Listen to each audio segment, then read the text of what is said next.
Meditation is a phenomenal empowerment that you can do whatever is needed in the world, whatever, I mean that, and still remain untouched by the process of activities that we need to conduct in the world. If you sit here,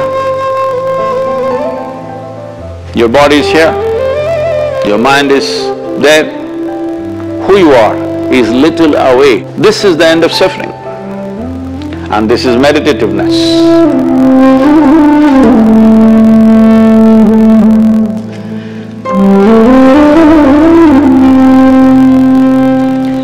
Namaskaram. Probably the second most repeated word, oft-repeated word in these last few weeks, apart from coronavirus, is meditation. Everybody is suddenly, people who had never meditated in their lives, never even considered that possibility, are now suddenly talking about meditation, the need to meditate, wanting to meditate. Let us examine this meditation, what this is. First of all, what does the word meditation mean? The English word meditation doesn't really mean anything, in the sense, it doesn't say anything specific. If anybody sits normally with their eyes closed, it's assumed they must be meditating.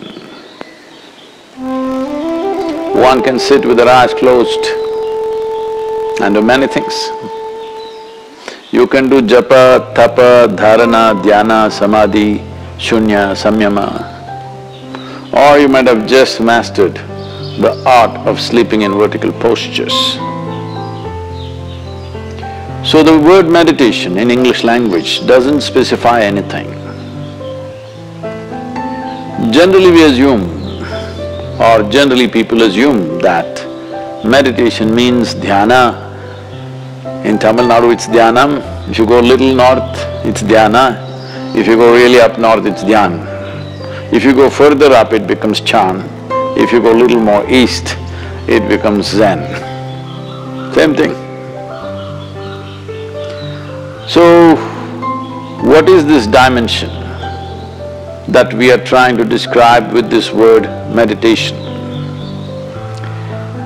One fundamental thing that we need to understand is, you cannot do meditation because meditation is a quality. A quality is a consequence of a certain process. You can initiate a process, you can conduct a process. You cannot conduct a quality. Quality is just a consequence. It is like you want flowers in your garden. You don't sit there and do flower meditation. You know what happened to the flower people. If you want flowers in your garden, you don't have to think flowers. You have to think soil, manure, water, sunlight. If you conduct this process of these ingredients properly, flower and fruit is a consequence. But today, the world has become so goal-oriented. Because they're so goal-oriented, they are not interested in the soil, definitely not interested in the manure and all the other things, but they want flowers and fruit. If you want flowers without soil, manure, water and sunlight, well, you will have to settle for plastic flowers. Plastic flowers are very wonderful. Those who think of utility, it serves you in many different ways. It comes with a 5-year guarantee. Flowers are a nuisance. If you keep flowers in your house, you have to look at them at least 5 times in a day, what's happening, are they thriving well or not. But if you keep plastic flowers in your home, 5 years guarantee, unlike your life. If you're alive, there is so much to do. You even have to dodge the virus, invisible virus. But the dead only have to be preserved. So essentially, the dimension and the process that you're referring to as meditation is very life-oriented. When I say life-oriented, today largely you are material-oriented or at the most mind-oriented, maybe emotion-oriented or physical body, which is a material again. Largely life has become like this. People's idea of life is, if someone says, "my life," you're supposed to understand they're talking about their job. They're talking about the economic condition in the country or in the world, about their car, maybe about their dog, sometimes about their husbands or wives. It could be anything. But the only thing that's truly life is what is throbbing in this. This is life. The rest are arrangements that we have made, hoping that these arrangements will allow us to enhance our life. Whether it's education, career, relationships, marriage, children, wealth, whatever. All these things one is after only in the hope that it will enhance our life. As you know, most people, instead of enhancing their life, largely get entangled with these accessories. Accessories have become larger than the life process. Well, I think in a very cruel way. The virus is bringing focus on the life. You suddenly understand your expensive home has become a prison.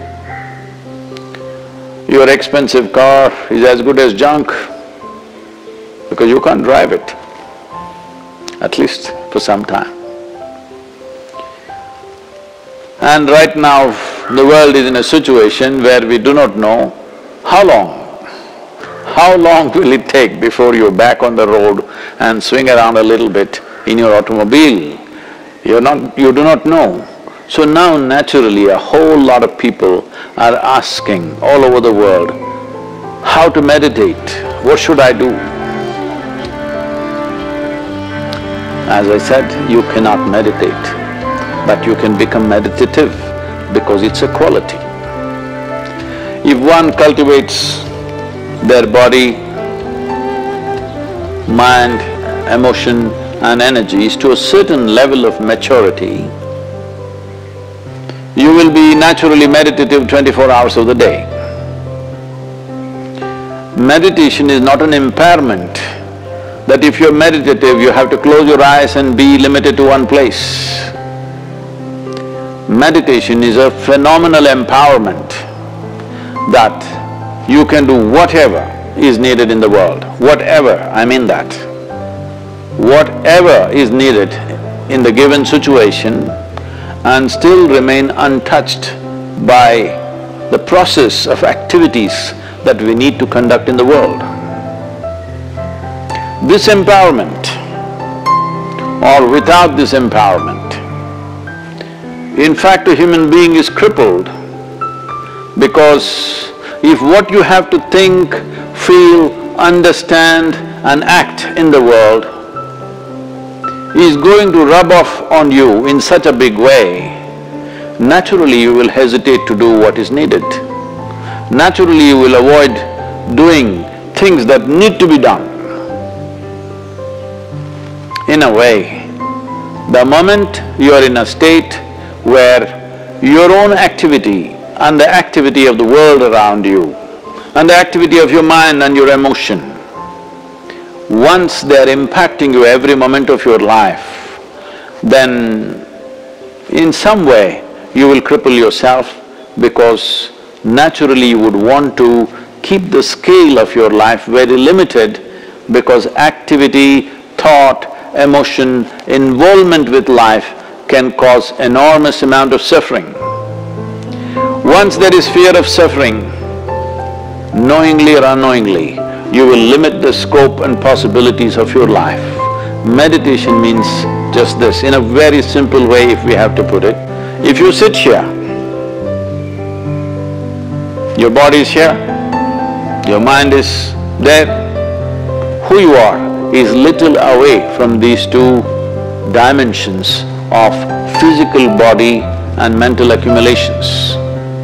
These two accumulations of body and mind, if a little space arises between you and this is the end of suffering. And this is meditativeness.